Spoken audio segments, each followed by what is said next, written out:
Hi, esse é o canal acadêmico e eu sou o Dr. Antônio Schultz com mais um vídeo do ABS Construção Civil e Dental. O canal que ajuda você a diagnosticar e tratar as principais patologias da construção civil, da odontologia, de maneira que nesse canal eu apresento para vocês os principais produtos, sejam eles comerciais, sejam eles caseiros, no direcionamento de tratar essas patologias mais eficientemente e com menor custo. De maneira que nesse vídeo de hoje nós apresentamos e discutimos o conceito de biocimento. O biocimento, ele basicamente é um cimento Portland, um concreto construído à base do cimento Portland, que foi introduzido bactérias essas que em decorrência do seu metabolismo e incorporadas nesse cimento Portland, nesse concreto, promove o autosselamento das fissuras existentes nesse cimento, nesse concreto. Esse conceito ele foi introduzido por Adolph em 1990 e cuja metodologia de construção, de elaboração desse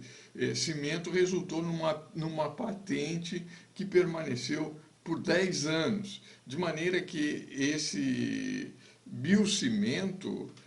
essa metodologia introduzida por Adolph em 1990, ela foi utilizada para o selamento de fissuras em pedras ornamentais. Se você se interessou pelo tema, eu aconselho que você continue assistindo esse vídeo. E antes de adentrarmos nesse tema, nesse conceito do que seja o biocimento, e considerando também que esse cimento de Portland ele apresenta uma utilização na odontologia, no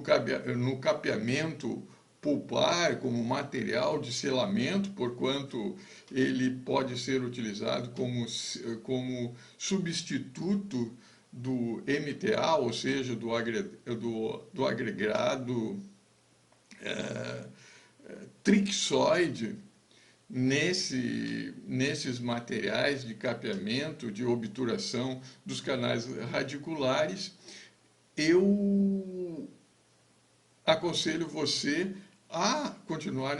assistindo esse vídeo, você que é da construção civil, que se interessa pela construção civil, ou você que é estudante de odontologia e se interessa pela construção dental. Mas antes, vamos à vinheta.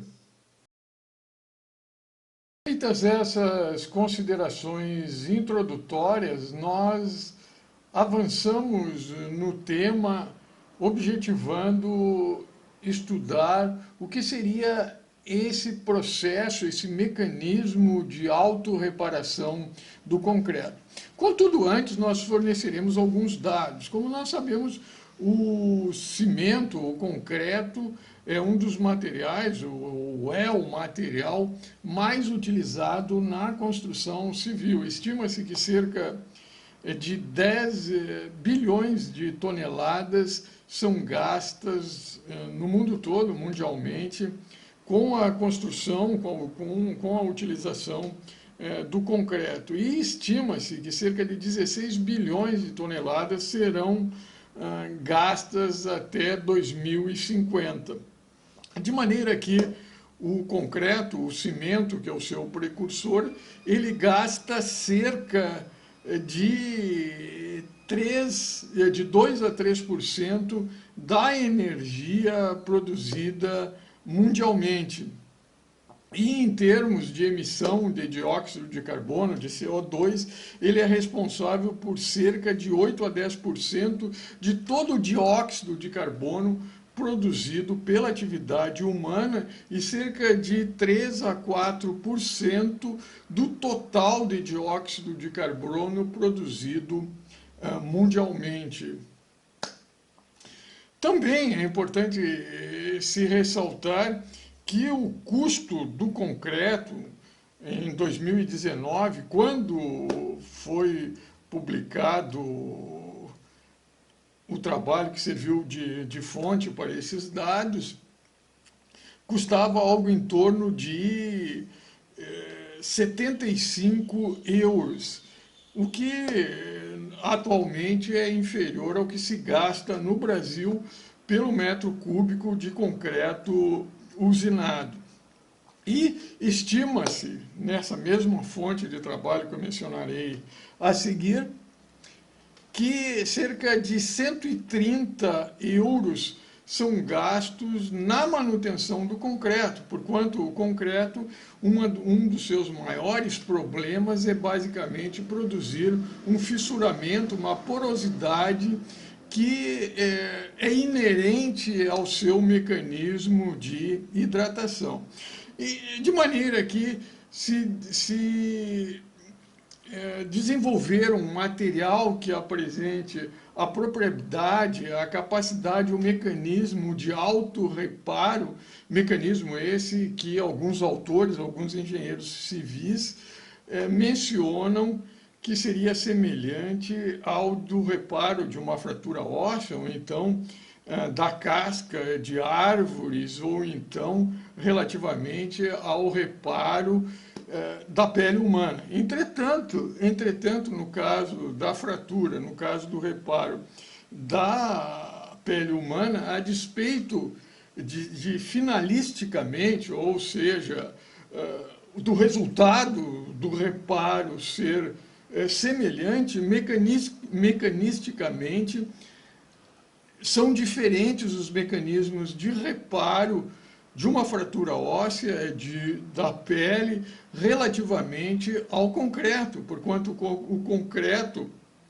esse mecanismo que envolveria a participação de bactérias, de micro-organismos relacionados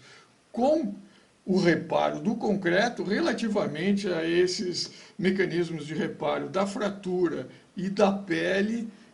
não ocorre essa participação dessas bactérias. Pelo contrário, a participação das bactérias interfere nesse mecanismo de reparo. Contudo, existe um mecanismo de reparo que é bastante semelhante a esse do concreto, qual seja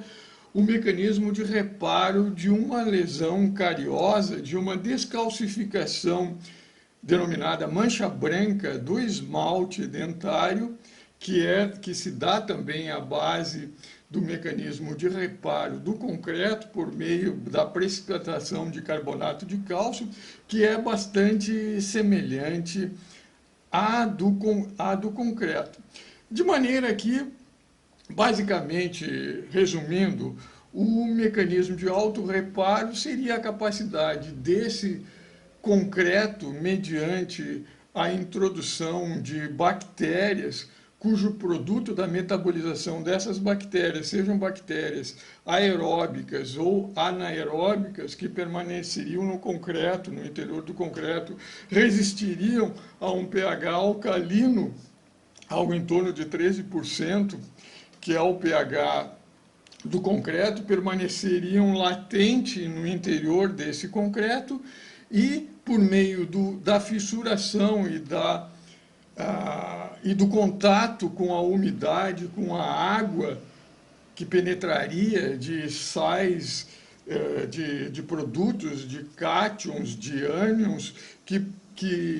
penetrariam por meio desse fissuramento, essas bactérias latentes passariam a apresentar uma atividade metabólica de maneira a precipitar carbonato de cálcio e hidróxido de cálcio, de maneira a selar esse concreto, de maneira de reparar esse fissuramento desse concreto que, como nós sabemos, ele afeta a vida útil do concreto por promover, basicamente, a desintegração dos seus componentes e corrosão das estruturas de suporte, quais sejam o aço que sustenta esse concreto. Basicamente, os mecanismos pelos quais ocorreriam autorreparação desse concreto seriam uma autorreparação decorrente de processos naturais, ou seja, aqueles processos que envolveriam a hidratação do concreto e, posteriormente, a cura desse concreto. A introdução de bactérias aeróbicas e anaeróbicas no contexto desse gel de cimento, desse material, desse cimento portland, de maneira a promover uma autorreparação decorrente do metabolismo dessas bactérias. E também um terceiro método de autorreparação seria a reparação química mediante a adição de produtos químicos, tais como, por exemplo, os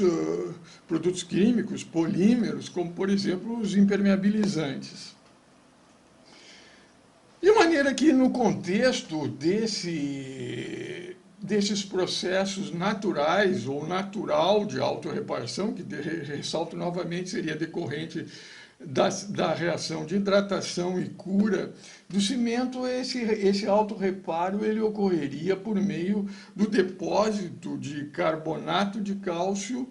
e de hidróxido de cálcio nesse fissuramento, nessas porosidades, que, ressalto novamente, é inerente do processo de hidratação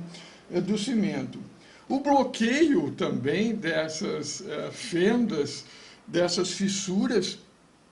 decorrente de impurezas contidas na água de hidratação que se depositariam nessas fissuras, nessas porosidades. Uma hidratação futura, ou seja, uma hidratação que ocorreria posteriormente à adição da água e o endurecimento desse concreto durante o processo de cura, tal como, por exemplo, com a cura que se faz, que se promove após o período durante esses 28 dias de cura do concreto. E também pela expansão da matriz cementosa hidratada nessas fendas decorrente da formação de silicatos que se depositam nessas fissuras, nessas porosidades. Então, basicamente, seriam esses os 4 mecanismos pelo qual ocorreria a autorreparação natural desse concreto. Entretanto, é importante se ressaltar que esse mecanismo natural de autorreparação ele só ocorre em fendas, em fissuras, em porosidades de até 0,1, 0,2 milímetros. Dá para você ter uma ideia, pegar uma régua e ver, é a 10ª parte de 1 milímetro. Já o método químico de autorreparação, ele basicamente pode ser dividido em dois modos, passivo e ativo. Em síntese, esse método químico, basicamente, ele se vale das porosidades existentes no concreto, em que você adiciona componentes, como, por exemplo, impermeabilizantes, como os polímeros, de maneira que, se valendo dessas porosidades, por capilaridade, esses impermeabilizantes, esses polímeros, eles penetram, essas resinas, elas penetram nessa rede capilar, nessas porosidades existentes no concreto. Um outro método é se valer de cápsulas ou de nanopartículas de maneira a introduzir de pipetas, algumas nanopartículas também, de maneira a introduzir esses polímeros, esses agentes químicos nessas fendas, de maneira a selá-las. Entretanto, esses métodos químicos, usualmente são onerosos. E tem o outro método, que é o método biológico do autorreparo. Nesse método biológico do autorreparo, é basicamente se adicionar ao cimento Portland, bactérias aeróbicas e anaeróbicas, de modo que, decorrente do metabolismo dessas bactérias, ocorreria a deposição, a precipitação de carbonato de cálcio e hidróxido de cálcio nessas fissuras, nessas porosidades, de maneira a promover essa autorreparação. É importante se ressaltar que esse método, apesar de da sua utilização estar sendo bastante preconizada, atualmente ele decorre desde 1990, em que esse método foi introduzido por Adolphe, se eu não estou enganado, em 1990, inclusive ele obteve uma patente, registrou uma patente desse método, dessa metodologia da introdução de bactérias ao cimento para induzir a autorreparação de fissuras e porosidades em pedras ornamentais. Isto posto, ressaltando os mecanismos, em tela nós apresentamos o mecanismo da autorreparação natural. Essa autorreparação natural se dá pelo depósito de carbonato de cálcio nessa fenda que nós temos,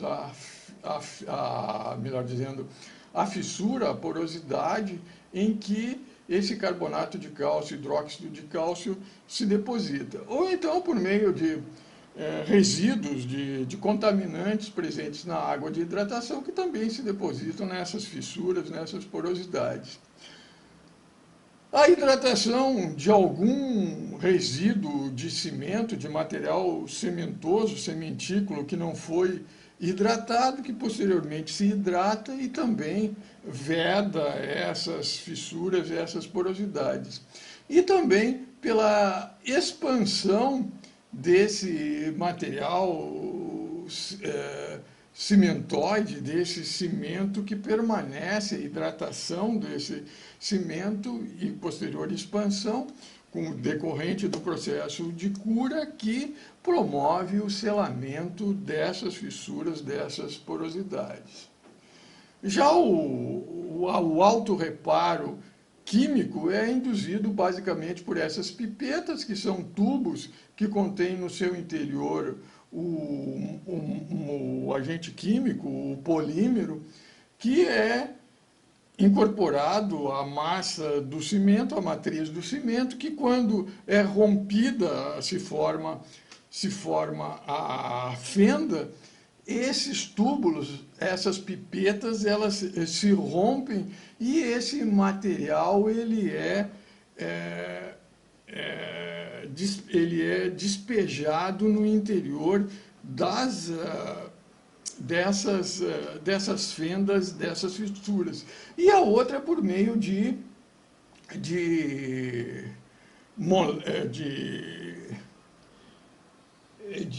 cápsulas, melhor dizendo, microcápsulas, nanopartículas, que contêm no seu interior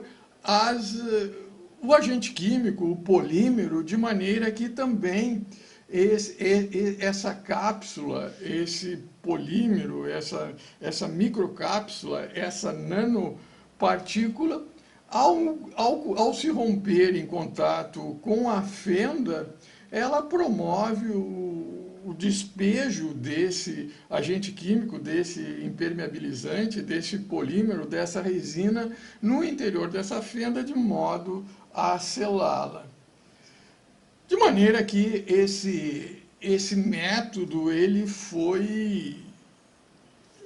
essa revisão em que nós nos baseamos, teve como periódico Journal of Environmental Treatment Techniques, e que foi publicado em 2014, em que o título traduzido para o português é basicamente uma revisão do autorreparo do concreto no desenvolvimento da pesquisa. O nome e os autores estão aqui, vocês vão me desculpar, mas eu não vou tentar pronunciar o nome deles, porque eu pronunciaria incorretamente. E, no mais, nós continuamos no próximo vídeo a apresentar mais detalhes.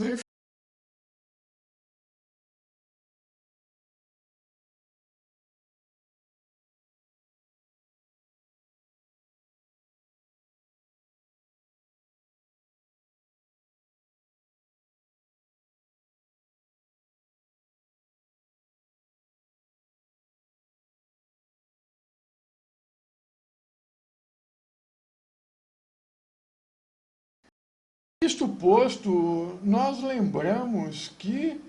o concreto ele apresenta uma rede capilar, uma rede constituída por microfissuras e porosidades que em tudo se assemelha à rede capilar, a neovascularização que ocorre no processo de cicatrização de uma fratura patológica, de uma lesão na pele. Essa rede capilar, essa constituída por porosidades e microfissuras, ressalto novamente, que da mesma forma como propiciam por capilaridade que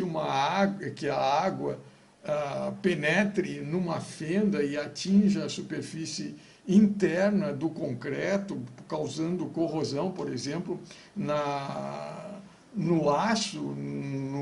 estrutural que suporta esse concreto, bem como essa água pode, por capilaridade, subir numa parede de um solo encharcado. Da mesma maneira se pode nós podemos nos valer dessa capilaridade, dessa rede capilar de poros e fissuras, de maneira a fazer com que um impermeabilizante penetre por meio dessas fissuras, dessas porosidades e atinja essa fenda, seja no interior do concreto, seja na superfície externa desse concreto. Da mesma maneira, as bactérias também, por meio dessas porosidades, dessas microfissuras, que ressalto novamente, muitas delas decorrentes do próprio processo de hidratação e cura do concreto, elas se alojam nessas fendas, nessas microfissuras, de maneira que, em contato com a umidade, com a água, com o oxigênio, elas proliferam e, em decorrência do seu metabolismo, elas produzem produtos que interagem com compostos presentes nessa matriz do concreto de maneira a ocluir, a selar, a reparar essas fendas, essas microfissuras, melhor dizendo, e porosidades existentes no concreto. Basicamente, lembramos que as bactérias, elas são constituídas por uma cápsula externa, apresentam uma parede celular, uma membrana plasmática, o citoplasma e o material constituído por DNA. Relativamente a essa estrutura da bactéria, é importante se ressaltar que a superfície externa bacteriana, ela usualmente é carregada negativamente, de maneira que esses ânions dessa superfície externa da bactéria, interagindo com cátions presentes nessa matriz do cimento, na estrutura do cimento, elas determinam essa precipitação, especialmente de carbonato de cálcio e hidróxido de cálcio, de maneira a produzir, a determinar o que se chama de biomineralização. E no caso do selamento de uma fissura, de uma porosidade, remineralização. E é basicamente o que nós constatamos nessas fotomicrografias eletrônicas, em microscopia eletrônica, reportado nessa referência bibliográfica mencionada em tela, em que nós constatamos uma fenda e que no interior, de permeio a essa fenda, nós encontramos bactérias essas que, em contato, ressalto novamente, com a água, com o oxigênio, elas metabolizam e determinam a precipitação de carbonato de cálcio, hidróxido de cálcio, dentre outros produtos. Relativamente ao mecanismo pelo qual essas bactérias elas são introduzidas nessas fendas ou atingem essas fendas, basicamente considera-se 3 mecanismos. Um mecanismo por meio de uma rede vascular, ou melhor dizendo, de capilares constituídos por porosidades e microfissuras existentes no cimento, de maneira que, se valendo dessas microporosidades e microfissuras, dessas porosidades e microfissuras, essas bactérias podem atingir essa fenda, seja decorrente por uma via interna, decorrente da introdução dessas bactérias na massa do cimento, no concreto, ou então externamente, da mesma maneira, qual seja de um impermeabilizante, de um polímero, de uma resina, pode se depositar nessa microfissura, nessa porosidade. Entretanto, esse método apresenta o inconveniente de que não se pode controlar a quantidade de bactéria, de produtos que são metabolizados e liberados nessa fenda, nem também a viscosidade desse material de selamento. Esse é o inconveniente desse método, de maneira que se o procedimento de reparo envolver, por exemplo, um fator estético, esse fator estético pode ser comprometido em decorrência de não se poder controlar a quantidade do reparo realizado. O outro método é introduzir, misturar essas bactérias no cimento, que posteriormente será, com os agregados, constituirá o concreto. De maneira que o metabolismo bacteriano dessas bactérias presentes na fenda, em contato com esses materiais oriundos do concreto, da matriz do concreto, ela determinará esse selamento, essa oclusão, esse reparo dessa fissura. Entretanto, esse método também apresenta um inconveniente de que, devido à alta alcalinidade do concreto, essas bactérias que foram introduzidas por uma via interna, elas, à medida que o tempo passa, a viabilidade delas diminui. Então, esse é o inconveniente desse método. E o terceiro método é introduzir essas bactérias dessas fendas por meio de uma proteção, um encapsulamento desses micro-organismos, de modo a proteger esses micro-organismos dessa alcalinidade excessiva do concreto, do secamento excessivo do meio, do ambiente seco internamente desse concreto, à medida que a cura se processa.